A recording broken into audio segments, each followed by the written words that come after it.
I would love to just start off by giving you the stage and walking us through what new brain science has emerged since you wrote your first book.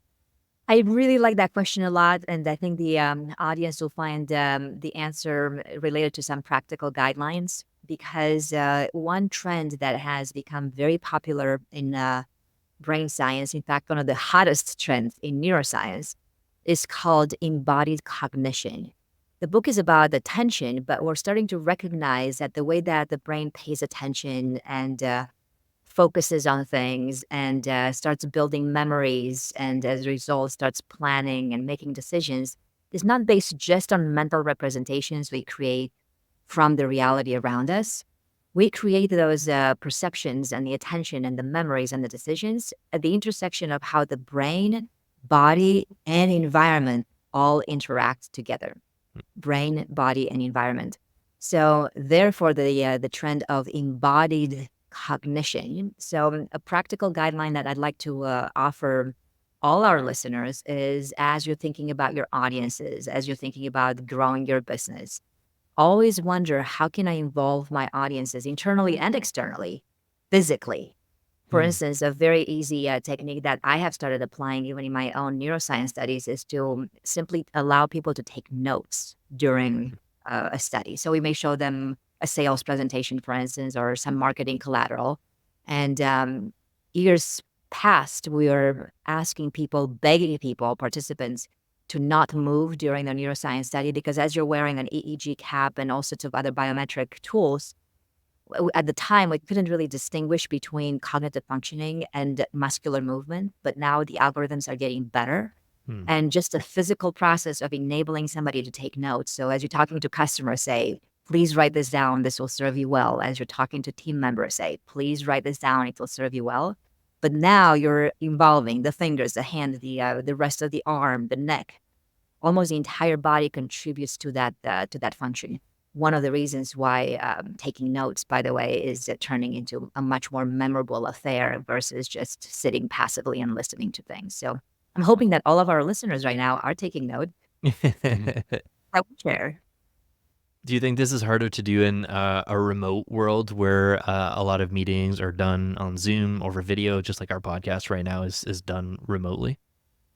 It's not harder, but it does take discipline because the Okay. temptation is there as you're already using a digital tool to take notes digitally, for instance. So Hmm. people might you might see them typing, and let's just say that they're really not multitasking; they really are taking notes uh, regarding what you're saying or what you're sharing. In one of the neuroscience studies that I've completed just recently, I was comparing what happens in the brain and the body as people are taking notes in a handwritten type of way and as people are taking notes in electronic way. And while it is true that people took longer notes when they were typing, people remembered better in the handwriting condition and the quality of those notes was better. Because what happens is if you decide to take some handwritten notes and you really are using pen and paper, you have to synthesize what you're hearing. You have to quite often provide a brief summary for your own brain as to what's happening because you start being a little bit more critical. You're not writing everything down. Whereas when you're typing, quite often you're tempted to write verbatim what the other person says. And as a result, you're not contributing with as much. And of course, physical note taking is only one way to involve the body. If you're ever in the position to conduct demos, for instance, for your clients, let's just say that you're selling a platform of sort, invite them to grab the mouse, so to speak, and move around the screen and give them some instructions versus you do the demo for them. You have an experience center, invite them to physically come around and move around if they can. The more that you involve the body, the better off people's attention, memories, and as a result, decisions are. I find that fascinating. Phil's probably laughing a little bit because we did a whole episode on handwriting notes Yeah. way back when, and I felt like a goof, but I had no brain science behind it. I just had my own kind of anecdotal experience of teaching myself like writing something by hand, just it encapsulates it, it keeps it in my head. You mentioned so many things that I think are fascinating around the physical cues that could happen. And just to tie it into what Phil said about the virtual world, like I I'm curious if you have any other pointers for folks. Like I'm sure there's some people on the call or listening who could think like, hey, I'm in a demo. How can I make somebody have this like physical body cue to remember this information? And like in a virtual world, like he said it's kind of tough, like the idea of taking over the mouse and clicking. Is there anything else from your studies that we can think about for body cues that we could incorporate into our messaging? Yeah, especially if you're presenting virtually. Another neuroscience study that I've completed was comparing what happens in the brain if you're showing your products and the merits of it simply through an array of slides. Everybody has some slideware of sorts these days, versus using a whiteboard.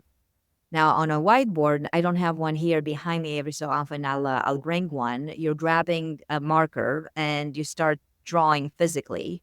And now people are seeing the movements, and you can take it a level further, which is what we did in the study as well. You're not just watching somebody draw and move as they do, but you're asking the audience to draw along.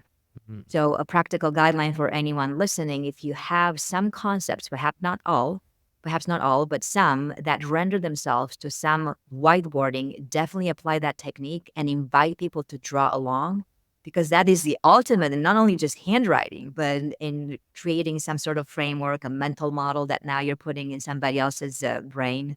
And of course, that also has a superior recall effect. So after 48 hours, in all the neuroscience studies that I complete, we send people a memory test to see what is still there. The reason for that is because people make decisions based on what they remember, not on what they forget. So, of course, you're participating in a call like this or listening to this podcast because at some point you want to influence your customers' decisions or your internal team's decisions. So that means you have to create memories in people's brains. So always look, regardless of modality, to see how can I create this into something that is likely to stick after 48 hours and ideally longer. And somehow through this virtual medium, we have started to dismiss things that used to work face to face, such as whiteboarding. So I'm calling this a plea to rescue that modality, even if you're not with people in the same room.